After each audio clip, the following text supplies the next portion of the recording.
No vídeo de hoje a gente vai falar sobre tipos de piso de madeira ou imitações de piso de madeira e tirar algumas dúvidas que sempre me perguntam.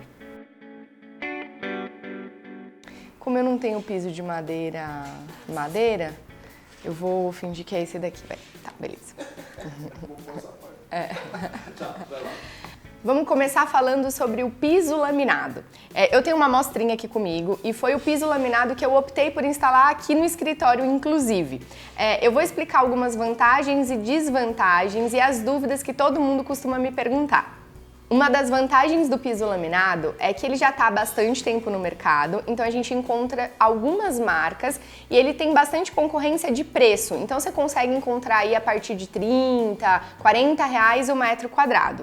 O piso laminado, ele é uma lâmina, né, que a gente tem bastante estampas e cores, ele já tem uma variedade bem legal, então a gente consegue encontrar escuro, claro, patinado, né, uma coisa assim, então a gente tem essa vantagem no mercado.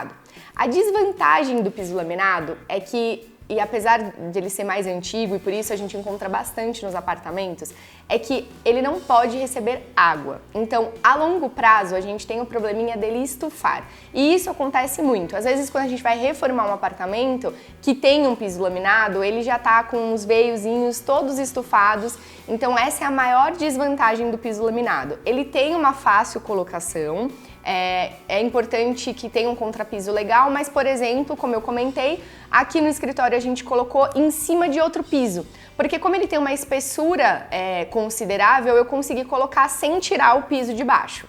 A gente vai deixar um exemplo de uma obra que a gente entregou e que a cliente optou por não arrancar o piso de madeira dela existente. Então, um piso de madeira colocado, na teoria, você tem um bom contrapiso, porque ele está bem estabilizado. E a gente instalou o piso laminado por cima desse piso de madeira. O cuidado aí é que a gente precisou, por conta dessas espessuras, raspar a porta, porque senão a gente não ia conseguir passar com todos os pisos. Então, todas as portas do apartamento foram recortadas na parte de baixo. Uma coisa legal de considerar quando você quer fazer isso é pensar em como vai ficar os encontros das portas, das baguetes, né, dentro do apartamento, se você também não vai ter esse problema de espessura, e se você não vai tirar os guarda-roupas, esse piso vai encontrar na frente dessa basezinha ali do armário. Nesse mesmo apartamento, a cliente optou por um piso laminado que é um pouco mais resistente à água, né?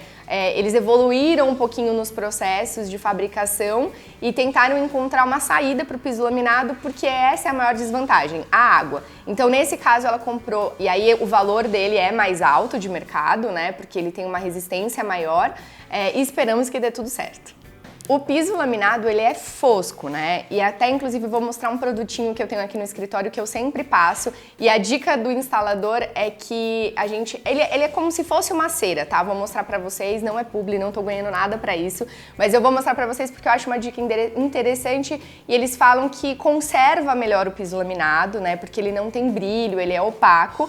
E a indicação é sempre você passar o produto no sentido das réguas. Vou mostrar pra vocês. Ó, é esse... Opa, dá pra aparecer? Tá aparecendo? É esse daqui, ó, que você encontra no mercado e aqui embaixo eu achei sensacional. Tá escrito indicado pela Duraflor, que é justamente para piso laminado. Então, ele não é uma cera, mas ele ajuda na manutenção do piso. Tá. Resumo do piso laminado é que a gente tem um certo probleminha com água, a não ser que vocês encontrem algo um pouco mais específico, e aí ele vai ser um piso laminado um pouquinho mais caro. Ele pode ser instalado em cima de revestimentos, como foi aqui no caso, e até mesmo no piso de madeira, que a gente vai deixar o exemplo da obra. O segundo tipo de piso que a gente tem no mercado é o piso vinílico. Ele é um pouco mais recente, é um dos meus queridinhos, a gente tem usado em 90% dos apartamentos e eu acho que ele tem boas vantagens, tá? A primeira delas é que a gente não tem problema com a água, ou seja, ele é um piso emborrachado. Lógico que a gente não tá falando de jogar um balde de água nele e lavar como um porcelanato, mas ele não tem o problema de você ficar se preocupando de cair um pouquinho de água e você já ter que limpar, porque ele não vai estufar. Inclusive, eu vou deixar um exemplo bem legal de um projeto que a gente fez, que a gente instalou o piso vinílico em todo o apartamento e levamos ele para a cozinha, área de serviço, e que ficou bem legal. A instalação do piso vinílico é super fácil, porém, uma das desvantagens é que por ele ter uma espessura mais fina, ele não é indicado para a gente instalar em cima de todo tipo de revestimento. Por isso que aqui no escritório eu não instalei ele, porque ele marcaria, né? Ele é mais fino, o contrapiso daqui não estava tão legal, por ser um imóvel alugado eu não ia retirar o piso, então se eu instalasse o vinílico, apesar de gostar muito dele, ele marcaria. Então, é uma das desvantagens do piso vinílico. Você tem que ter um bom contrapiso, na verdade, um excelente contrapiso para você não ter problemas. Uma das outras desvantagens que eu percebo nas nossas obras é que por ele ser mais fino, a gente acaba fazendo uma nata de cimento, então uma nata é uma coisa muito mais fina, né, uma coisa mais diluída, vamos dizer assim, para instalar ele. E aí a gente tem dois tipos de piso vinílico, o colado e o clicado, que a gente tem as amostras aqui, eu vou mostrar para vocês. O clicado, você pode depois desmontar ele e levar embora. O colado, não. Na teoria, a gente nunca fez isso, nunca aconteceu isso nas obras, mas é uma possibilidade. O colado, ele também vai uma mantinha embaixo. Essa desvantagem que eu estava falando é em relação ao que a gente percebe nos batentes das portas. Por quê? Em alguns apartamentos, não todos, tá? Mas por a gente ter essa espessura mais fininha, esse batente dessa porta vai ficar meio que voando, porque a construtora acaba deixando um tanto para quem for instalar porcelanato, enfim, não tem como ter a certeza de qual piso o cliente vai colocar naquele apartamento. Então, tem algumas construtoras que deixam um batente muito mais alto, e aí esse piso vinílico com essa nata não chega tão perto do batente. Isso é uma desvantagem. A forma de corrigir isso seria fazer um contrapiso totalmente novo, mas teria um custo muito alto e aí como o piso vinílico tem um preço super legal, já encareceria para o cliente e eu acho que não vale a pena. Dá pra ver? Vai dar pra ver? Ó, o piso vinílico clicado, ele vai ter essa bordinha, né, para encaixar uma régua na outra.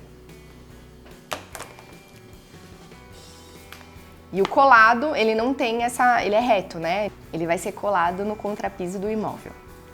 Bom, ele tem uma fácil manutenção, limpeza, ainda não encontrei um produtinho no mercado que é para piso vinílico, mas ele é super tranquilo para limpar e ele é emborrachado. E uma outra coisa super legal, e por isso que ele também passa a ser um dos meus queridinhos, é porque ele é mais ecologicamente correto do que o piso laminado, né? Por se tratar de borracha, hoje muitas empresas usam toda a forma sustentável para desenvolver esse piso. A terceira opção é o piso de porcelanato que imita a madeira, que é esse daqui, ó. Esse daqui é uma amostrinha da Roca, que a gente até foi fazer uma visita na fábrica e foi super legal. E assim, hoje as impressões desses pisos, elas são em HD, e aí a tecnologia tá fantástica para isso. A gente vê cada material um mais lindo que o outro. Eles são réguas de porcelanato com uma impressão em HD imitando essa madeira. Hoje ganhou muito a força no mercado, então você encontra diversas estampas, né? E tons de madeira, os patinados, os acinzentados e fica muito lindo. Normalmente a gente faz isso em banheiros, detalhes, vou deixar alguns exemplos para vocês também de algumas obras que a gente faz. Mas você pode colocar isso no seu piso ali do apartamento todo como um piso de porcelanato que imita a madeira. Eu acho que ele não tem muita vantagem e desvantagem, né? Porque assim, a instalação dele é como um porcelanato, então assim, o contrapiso é uma questão de nivelamento, é colocado com argamassa, com tudo que o porcelanato exige. Eu acho que não é uma desvantagem, mas é uma questão de escolha. Ele é um piso frio por se tratar de um porcelanato, então se você colocar ele em toda a sua casa, você nunca vai ter o toquezinho do pé descalço ali, como o piso vinílico, laminado ou amadeirado. Mas é uma questão de escolha, né? Então eu acho que não é uma desvantagem, e sim uma escolha. A limpeza dele é como um porcelanato, ele também vai ter a versão fosca e brilhante, apesar de a maioria das minhas obras trabalhar sempre com essa versão fosca, porque se trata da madeira, né? Então normalmente a gente não usa isso com brilho, mas é um porcelanato e pode ter. Então a manutenção é super tranquila, é como um porcelanato e aí eu só acho que por ser um porcelanato ele tem recorte, faz mais sujeira na obra, enfim. Toda a instalação, tanto de um piso vinílico quanto de um laminado, é super tranquila, quase não faz sujeira e é muito mais rápida. Então o porcelanato tem aí um pouquinho mais dessas questões, né? Ele faz mais sujeira e ele é um pouquinho mais demorado para instalar. E por fim, não menos importante, a gente vai falar sobre o piso de madeira natural, que é o clássico. Eu, infelizmente, não achei minha amostra aqui no escritório, eu devo ter dado um fim, mas eu vou fingir que eu tô com uma amostrinha de piso de madeira na mão para falar para vocês. Vamos parar, né, ali para eu poder ver o que eu vou falar. Piso de madeira.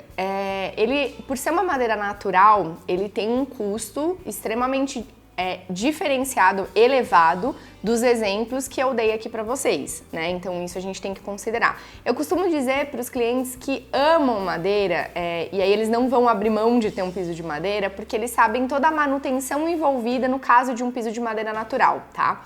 Então você tem que gostar bastante de madeira. O mesmo vai acontecer se você quiser ter janelas de madeira, um guarda-corpo de madeira na sua obra, vai dar mais manutenção, né? Porque a madeira, ela exige aí todo um tratamento a longo prazo. O que a gente tem que levar em consideração no piso de madeira é a colocação. Então, primeiramente, esse contrapiso não pode estar úmido de jeito nenhum, porque a gente está falando de uma madeira natural. As marcas, né, as empresas que trabalham com isso, aí, que são fortes nomes no mercado, eles indicam sempre que você instale o piso de madeira, as réguas de madeira natural, tenha um tempo de cura, né, que a gente fala, porque essa madeira, ela com o calor, o tempo, a temperatura mesmo, né, o quente e o frio, ela se movimenta. Então o ideal sempre é ter esse tempo de espera para ela se assentar, para daí a gente fazer a raspagem e a aplicação da bona. Normalmente eles pedem minimamente 20 dias, porque isso pode comprometer a instalação.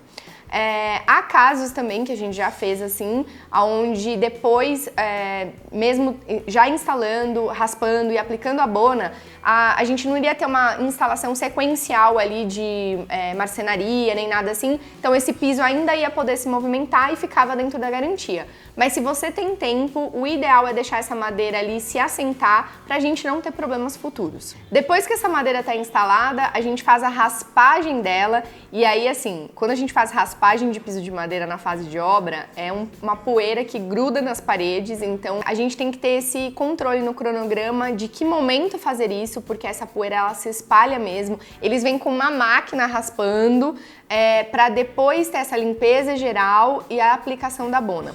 Importante falar que a bona, ela sim pode ter brilho ou não, e aí é importante você saber se você gosta de fosco ou brilhante. A bona é como se fosse um verniz, né? Vamos simplificar. Então ela pode ser brilhante ou pode ser fosca. Então, se você optar por ter piso de madeira, é super importante que seu contrapiso esteja super ok, não esteja úmido de forma alguma, que você tenha um tempo de cura desse material, poder ficar no tempo, né, no clima, se movimentando, é o ideal, apesar deles falarem que em algumas situações a gente não teria problema, mas já tive. Então, é super importante a gente considerar esse tempo aí da madeira se estabilizar para fazer a raspagem e a aplicação da bona. Uma coisa, assim, uma das vantagens, né, a gente tá falando como se fossem só desvantagens, porque ela é mais cara, é uma madeira natural, enfim. Mas eu acho que uma das vantagens do piso de madeira é justamente de tempos em tempos você deixar ele vivo de novo. Porque assim, ele vai riscar, depende do seu uso, depende de como você cuida da casa, ele tem a possibilidade de riscar sim, tá? Então, a longo prazo, você pode ter essa forma de raspar tudo de novo, aplicar tudo de novo e aí ele fica novinho. Você aplica a bona novamente, por exemplo, ele vai ficar brilhando de novo, ele vai ficar parecendo como se fosse uma nova instalação. Então, eu acho isso legal, mas para quem gosta de madeira já sabe disso, né? A madeira também, acho que mais no taquinho do que as lâminas, né, as réguas de madeira, você também não pode fazer isso para sempre, porque uma hora a madeira fica mais fina, então essa raspagem ela também é até um tanto, não é uma coisa que vai durar para sempre, mas eu acho que é uma vantagem legal da gente considerar. Espero ter conseguido ajudar, essas são as principais dúvidas que todo mundo me pergunta e aí na hora de escolher acho que vai ficar mais fácil se você quer usar um piso de madeira, um piso laminado, vinílico ou até mesmo porcelanato que imita madeira. E tem o resto do vídeo, né? Aproveitem para se inscrever. Fazia tempo que a gente não gravava, né? O vídeo foi... Aproveitem para se inscreverem no canal, curtam, compartilhem e até o próximo vídeo.